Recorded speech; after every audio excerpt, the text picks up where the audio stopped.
ये कैपेसिटर का हमारा थर्ड लेक्चर है। प्रीवियस लेक्चर में हमने देखा था C equals to Q by V. C क्या है? कैपेसिटेंस ऑफ कैपेसिटर है। Q क्या है? चार्ज। एंड V क्या है? पोटेंशियल।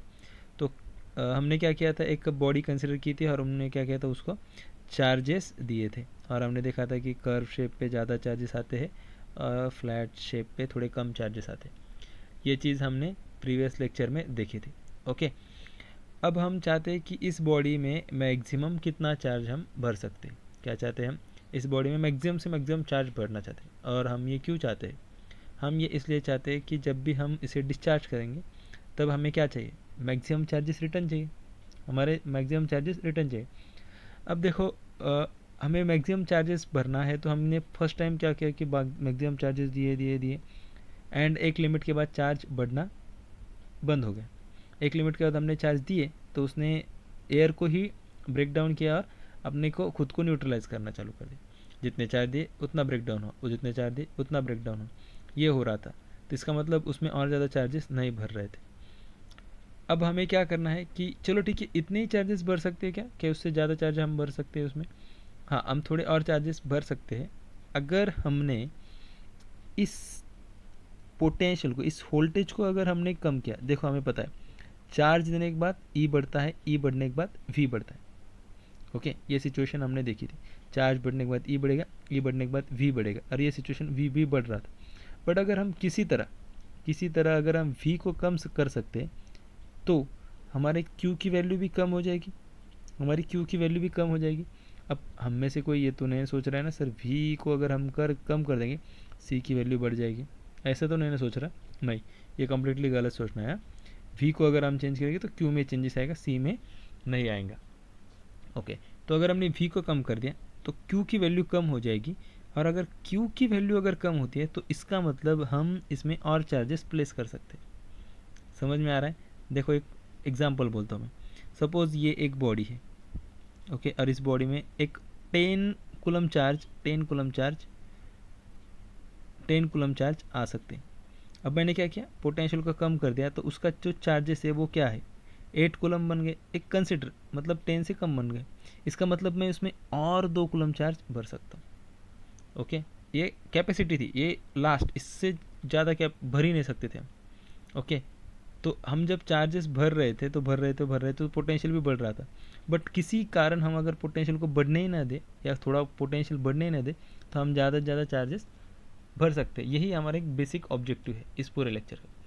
देखो, अब हम क्या करने वाले हैं। अभी हम क्या करेंगे, पहले हमने इसको फुल चार्ज दिया, ओके, एंड देन हम क्या चाहते हैं कि थोड़ा पोटेंशियल डिक्रीज़ हो जाए और जैसे थोड़ा पोटेंशियल डिक्रीज़ होगा चार्ज की वैल्यू डिक्रीज़ होगी और हम और थोड़ा चार्ज इसमें भर सकते हैं। ओके, यहाँ तक समझ में आ गया ना? देखो, अभी हम क्या करेंगे, हमने क्या किया, अभी ये जो सिचुएशन है ये सारी मैं सिर्फ आपको यहाँ पर थेरोटिकली बता दूंगा। आपको जस्ट ड्रॉ करके एंड आपको उसे आपके हिसाब से लिख के लेना है, जो जो पॉइंट्स मैं बोल दूंगा। ओके, अब ये वीडियो आपको यूट्यूब पे मिल रहा है तो आप उसे कितने भी बार देख सकते हो। तो हमने क्या किया, फर्स्ट सिचुएशन में एक प्लेट ले ली, एक सरफेस एक प्लेट ले ली जो कि अंदर है। ओके, ये इसका साइड व्यू है और इसको मैंने क्या किया है, इसको मैंने चार्जेस दे दी है कुछ इस तरह से। ओके, इसको मैंने चार्जेस दिए है, ये प्लेट ए है। अब मैंने जैसे इसको चार्जेस दिए, इसको फुल चार्जेस दे दिए, तो जो भी चार्जेस दिए उसको मैंने क्यू बोला है और उससे इसको मैंने क्या बोला है, क्यू बोला है और उसके कारण कुछ पोटेंशियल बढ़ा है, उसको मैंने वी ए बोला है और ये उसकी कैपेसिटी बन गई है इस प्लेट की। तो इस प्लेट पे चार्ज आ गया है, इसको चार्ज दिया है मैंने क्यू, इसके ऊपर पोटेंशियल बना है वी ए और ये उसकी कैपेसिटी इस प्लेट की। ओके, यहाँ तक हमने प्रीवियस लेक्चर में भी देखा था। नाउ अभी हम क्या करना चाहते हैं, ये हमारी क्या बन गई है, ये हमारी फर्स्ट केस बन गई, ये हमारा फर्स्ट केस बना है। अभी सेकंड केस में हम क्या करेंगे, ये हमारी फिर से प्लेट ए है एंड ये हमारी प्लेट बी है। ये प्लेट ए को मैंने चार्ज दिए, ओके, और ये मेरी प्लेट बी है। Okay, plate A and plate B आपने देख लिया।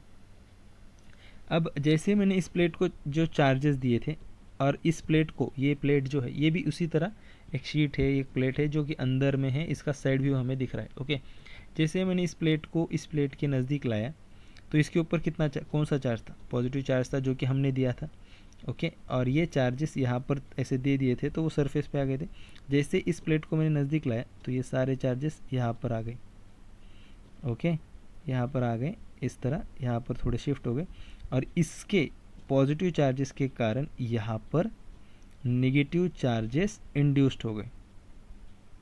मतलब क्या हुआ, इस प्लेट में, ये प्लेट में हमने कुछ चार्ज दिया था क्या, नहीं, but due to these positive charges इसके अंदर के जो भी इलेक्ट्रॉन्स थे वो क्या हो गए, इनके ऊपर कुछ ना कुछ फोर्स लग गया एंड ये इलेक्ट्रॉन्स यहाँ पर शिफ्ट हो गए इसकी तरफ, उसकी तरफ अट्रैक्ट हो गए।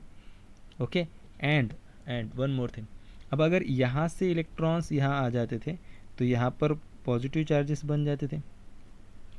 ओके, तो यहाँ पर पॉजिटिव चार्ज बन गए। अब यहाँ पर हमें एक चीज़ और समझ में आती है कि इस साइड में नेगेटिव चार्ज बन गए, इस साइड में पॉजिटिव चार्ज बन गए, और यहाँ पर इन साइड में पॉजिटिव चार्ज बन गए। ओके, अब यहाँ पर नेगेटिव चार्ज बने क्या, यहाँ पर नेगेटिव चार्ज बनेंगे क्या, नहीं। यहाँ पर नेगेटिव चार्ज क्यों नहीं बनेंगे, क्योंकि ये चार्ज हमने दिए थे और यहाँ पर चार्ज इंड्यूस्ड हुआ है due to the induction process. Induction process हमने इलेक्ट्रोस्टैटिक्स में पढ़ा है। ओके, तो due to the induction process यहाँ पर चार्जेस इंड्यूस हुए हैं जो हमने नहीं दिए थे, ये प्लेट में आ गए हैं due to these charges. Okay, तो इसके अंदर चार्जेस है, इस प्लेट में दोनों तरफ चार्जेस आ जाते हैं। ओके, यहाँ के इलेक्ट्रॉन यहाँ पर चल जाते हैं, इसलिए यहाँ पर पॉजिटिव बनता है, यहाँ पर नेगेटिव बनता है। ओके, अब जितने चार्जेस यहाँ पर दिए थे उतने ही उसी टाइप के चार्जेस यहाँ पर आते हैं एंड सेम पॉजिटिव यहाँ पर भी बनते हैं। ओके, अब इस प्लेट का पोटेंशियल कितना था, इस ए प्लेट का VA था। ओके, एंड प्लेट बी के कारण इस लोकेशन पे कितना पोटेंशियल बनने वाला है, तो प्लेट बी के कारण नेगेटिव चार्जेस के कारण बनेगा -VB एंड पॉजिटिव चार्जेस के कारण बनेगा +VB। ये समझ में आ गया, नेगेटिव चार्जेस के कारण इस लोकेशन पे -VB, पॉजिटिव चार्जेस के कारण इस लोकेशन पे +VB। अब इसमें देखो, इन दोनों में से नेगेटिव एंड पॉजिटिव में से किसका पोटेंशियल ज़्यादा बनेगा इस लोकेशन पे, तो हमें पता है potential inversely proportional to the distance रहने वाला है इस चार्ज शीट से, ये फॉर्मूला हमने इलेक्ट्रोस्टैटिक्स में पढ़ा है। तो हमें समझ में आता है कि निगेटिव वाला जो पोटेंशियल है वो ज़्यादा रहने वाला है एज़ कम्पेयर टू पॉजिटिव वाले चार्जेस से।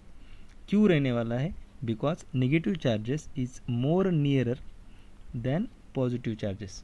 ओके, नेगेटिव चार्जेस ज़्यादा नज़दीक रहेंगे पॉजिटिव के कारण, इसीलिए नेगेटिव की वैल्यू कभी भी इस सिचुएशन में ज़्यादा रहेंगी as compare to this. Okay, तो अब ये हमारा C = Q divided by VA minus VB plus VB, ये टोटल ओवरऑल पोटेंशियल हमारा बन जाता है। अब हम इसमें एक सिचुएशन कर लेते हैं, VA की वैल्यू अगर हमने सपोज 10 वोल्ट ले ली है, VA की वैल्यू अगर मैंने 10 वोल्ट ली है पहले सिचुएशन में।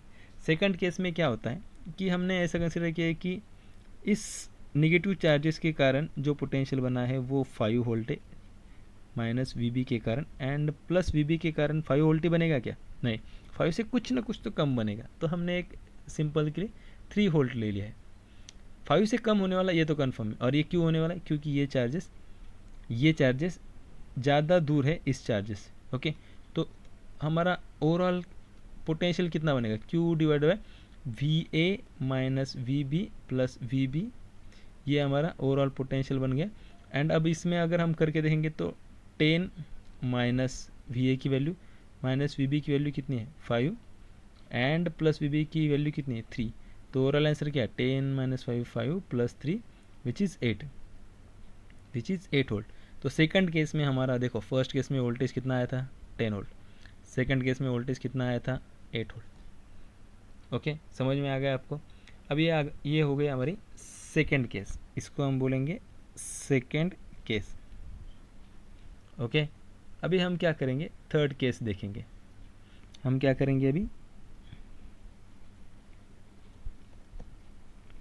थर्ड केस देखेंगे। अब थर्ड केस में देखो, ये हम चाहते जितना ज़्यादा पोटेंशियल, देखो फर्स्ट स्टेज में हमने तो मैक्सिमम चार्ज तो भर ही दिए थे। ओके, अब हम चाहते हैं कि थोड़ा और चार्जेस ज़्यादा से ज़्यादा भरे, उतना ही हमें चार्ज डिस्चार्ज के टाइम ज़्यादा से ज़्यादा चार्ज रिटर्न में मिल जाएगा। ओके, अब ये ए प्लेट थी, ये बी प्लेट थी, यहाँ पर इसमें पॉजिटिव चार्ज आए थे, इंडक्शन प्रोसेस के कारण यहाँ पर नेगेटिव चार्जेस आए थे, यहाँ पर पॉजिटिव चार्ज डेवलप हुए थे। ओके, ये प्लेट बी थी।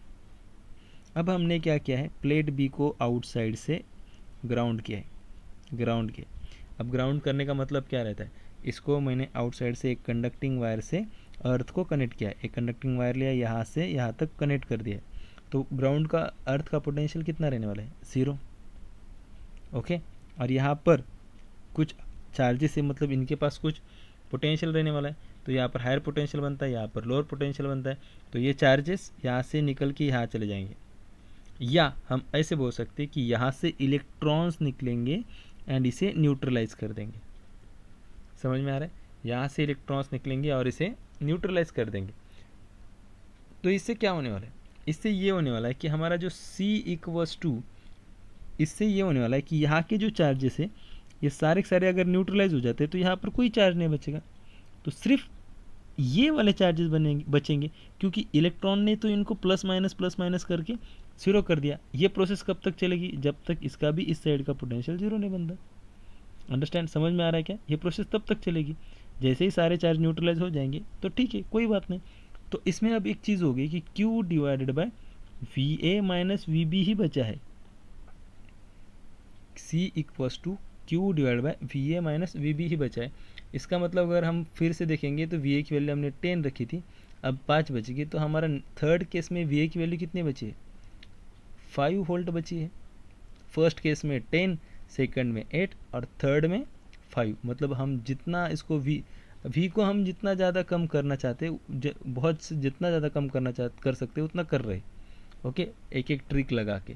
तो हमने अभी उसको सिर्फ 5 वोल्ट तक लिया है, तो जितना V को कम करेंगे तो क्या C में चेंजेस होंगे क्या, नहीं, तो Q डिक्रीज होगा। और Q डिक्रीज होगा तो क्या होगा, अगर Q डिक्रीज होता है तो हम उसमें और चार्जेस भर सकते हैं।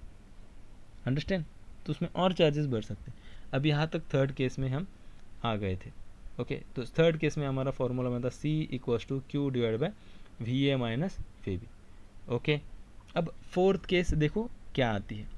अब फोर्थ केस जो है उसमें, फोर्थ केस में हम देखेंगे कि ये प्लेट A है, इसमें इनसाइड में चार्जेस क्रिएट हो गए। ये प्लेट B है, अब इसको अगर मैंने ग्राउंड किया है तो यहाँ पर पॉजिटिव चार्जेस नहीं आएंगे और यहाँ पर माइनस चार्जेस इंड्यूस्ड हो जाएंगे। ओके, यहाँ तक समझ में आ गया। तो इस साइड में चार्जेस नहीं आ सकते क्योंकि ये इंड्यूस तो नहीं हुआ, ये हमने दिए है, यहाँ पर इंड्यूस्ड हो गए थे तो उसको हमने न्यूट्रल कर दिया। ओके, अब हम क्या करना चाहते हैं, हम इनके बीच में कुछ डाई इलेक्ट्रिक प्लेस करना चाहते हैं। क्या करना चाहते हैं, डाई इलेक्ट्रिक मटेरियल प्लेस करना चाहेंगे। ओके, इनके बीच में हम डाई इलेक्ट्रिक मटेरियल प्लेस करते हैं। ओके, तो हमने इनके बीच में डाई इलेक्ट्रिक मटेरियल प्लेस कर दिया। तो before we placing dielectric material place करने से पहले यहाँ पॉजिटिव चार्जेस थे, यहाँ पर नेगेटिव चार्जेस थे और इनके बीच में कुछ इलेक्ट्रिक फील्ड बनती थी। ओके, तो इनके बीच में कुछ इलेक्ट्रिक फील्ड बनती थी, तो पॉजिटिव से नेगेटिव इलेक्ट्रिक फील्ड जाती थी। ओके, अब जैसे ही मैंने डाइलेक्ट्रिक प्लेस कर दिया, तो सपोज हमें पता है कि अगर मैंने कुछ भी डाइलेक्ट्रिक प्लेस नहीं किया है तो इलेक्ट्रिक फील्ड लाइंस यहाँ से यहाँ जाने वाली। तो हमने किया कि विदाउट डाइलेक्ट्रिक प्लेसिंग, सपोज हमने कंसिडर किया तो 100 लाइंस जा रही थी। कब, विदाउट डाइलेक्ट्रिक, ये अजम्पशन है, विदाउट डाइलेक्ट्रिक। अब जैसे ही मैंने डाइलेक्ट्रिक प्लेस कर दिया तो वो लाइंस 70, 80 ऐसी हो गई, क्योंकि हमें पता है कि एयर का जो मतलब एयर हम फर्स्ट ले लेते हैं, एयर्स के हिसाब से हम बाकी सबका डिफाइन करते हैं। तो मैक्सिमम इलेक्ट्रिक लाइंस किस में से जाने वाली है, एयर में से जाने वाली, और उसी के कंपैरिजन में हम अदर को निकालने वाले हैं। ओके, तो जैसे ही मैंने डाइलेक्ट्रिक प्लेस कर दिया तो उसमें कुछ लाइंस ऑब्जर्व होगी और कुछ ही लाइंस पास होगी। ओके, तो इसकी वजह से क्या होगा, इसकी वजह से ये होगा कि हमारी ई की जो वैल्यू है वो डिक्रीज़ हो जाएगी। मतलब सारे के सारे इलेक्ट्रिक लाइंस पास नहीं होंगे, कुछ लाइंस इसके अंदर अब्जॉर्व हो जाएंगे और उसकी कुछ परमिटिविटी रहेंगी इस मटेरियल की। ओके, इसकी वजह से सारे लाइंस पास नहीं होंगे। तो अगर ई की वैल्यू कम होती है तो हम क्या बोलते हैं, E = -dV/dr। तो ई अगर कम होता है तो इसका मतलब वी और कम होने वाला है। तो जो भी हमारी थर्ड केस में वैल्यू आई थी किसकी, थर्ड केस में जो भी हमारी वैल्यू आई थी 5 वोल्ट, तो जो अब जो वैल्यू आएगी वो 5 से और कम हो जाएगी, और अगर 5 की वैल्यू और कम होती है तो हमें पता है कि Q divided by VA minus VB, इसको अगर हमने और कम कर दिया तो कैपेसिटेंस जो है Q जो है वो और ज़्यादा कम होगा, एंड हम इस तरह से मैक्सिमम से मैक्सिमम उसमें चार्जेस भर सकते, ओके, उसमें ज़्यादा से ज़्यादा चार्जेस डाल सकते हैं। Okay, understand. I hope so आपको ये लेक्चर अच्छा लगा होगा और इसमें जो जो कंसेप्ट है वो आपको समझ में आ गए होंगे। ओके, अभी नेक्स्ट लेक्चर में हम देखेंगे पैरेलल प्लेट कैपेसिटर, तो ये कंसेप्ट्स अपने यूज़ करनी पड़ती है वहाँ पर।